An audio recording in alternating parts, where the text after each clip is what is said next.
Aujourd'hui, on s'attaque à un vrai travail de détective en médecine vétérinaire. On va décrypter ensemble le monde fascinant et parfois franchement déroutant de la santé reproductive des chèvres. Face à des systèmes biologiques aussi complexes, les choses ne sont pas toujours ce qu'elles semblent être.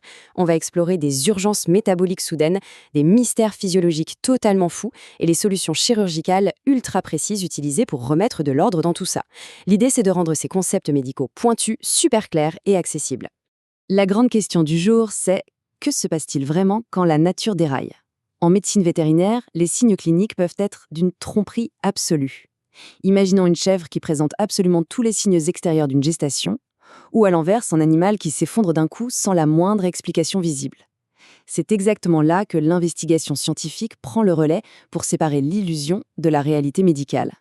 On commence fort avec une urgence absolue sur le terrain, l'hypocalcémie. Concrètement, c'est une chute critique et brutale du taux de calcium dans le sang. Le timing de cette crise est très spécifique. Ça frappe pendant la période dite péripartum, c'est-à-dire juste avant, pendant ou juste après la mise bas. À ce moment précis, le métabolisme de l'animal est poussé à l'extrême pour produire du lait, et le corps pompe littéralement tout le calcium disponible.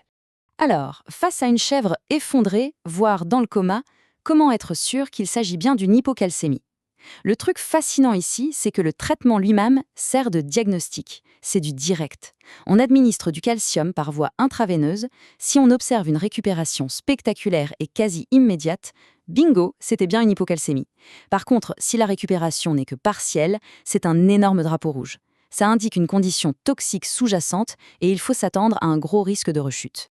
Allez, on passe d'une urgence vitale à l'un des bugs les plus intrigants de la nature. Imaginons le tableau. Le ventre de la chèvre s'arrondit de jour en jour. Sa production de lait commence à se préparer et ses cycles normaux sont totalement à l'arrêt. Tout crie à l'arrivée imminente de chevreaux. Mais, et s'il n'y avait absolument rien à l'intérieur? Bienvenue dans le phénomène de l'hydromètre, plus connu sous le nom de fausse gestation ou encore l'averse, un terme très visuel qu'on va comprendre dans un instant. Au lieu d'abriter des fœtus, l'utérus se remplit d'une grande quantité de liquide totalement stérile. Le corps de la chèvre est littéralement piraté par ses propres hormones. Il se comporte exactement comme lors d'une vraie grossesse, alors qu'il n'y a que de l'eau. Mais comment une telle illusion est-elle possible biologiquement? La clé, c'est une petite structure sur l'ovaire appelée le corps jaune, qui agit comme l'usine à hormones de la gestation. Normalement, si l'animal n'est pas fécondé, cette usine est détruite à la fin du cycle. C'est la lutéolyse. Dans le cas de l'hydromètre, c'est comme si l'interrupteur restait coincé sur marche. Soit le mécanisme de destruction naturelle échoue, soit il y a eu un début de gestation très précoce, le fœtus a été résorbé par le corps, mais le signal hormonal a continué d'émettre dans le vide. Pour déjouer cette tromperie hormonale, il faut être malin. Si on fait une prise de sang avant 40 jours pour tester la progestérone, c'est le piège assuré. Le taux est super élevé dans les deux cas. Le véritable atout dans notre manche, l'indicateur infaillible, c'est une autre molécule, le sulfate d'oestrone. S'il est bas alors que la progestérone crève le plafond, on a la preuve biochimique formelle que c'est une fausse gestation. Pourquoi? Parce qu'il n'y a aucun fœtus pour produire ce fameux sulfate d'oestrone. Évidemment, l'échographie reste l'outil ultime pour voir à travers l'illusion. Plutôt que de repérer des petites colonnes vertébrales et des battements cardiaques de chevreaux, l'écran va révéler de vastes poches noires, sans forme distincte. Ce sont ces immenses compartiments remplis de liquide. Face à ça, le diagnostic est posé et indiscutable. Mais que se passe-t-il si on laisse faire la nature? Eh bien, le corps finit par comprendre qu'il y a une erreur. C'est là qu'intervient la fameuse averse. L'animal relâche tout ce liquide de manière spontanée. L'abdomen dégonfle comme un ballon de baudruche et on retrouve du liquide clair et un peu collant sur les pattes de l'animal.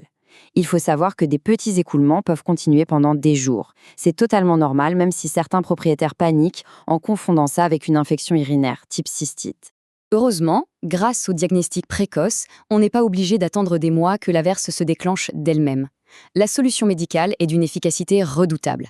Une simple injection d'une hormone spécifique, la prostaglandine, va agir comme un bouton reset. Elle détruit de force ce corps jaune récalcitrant. Le résultat?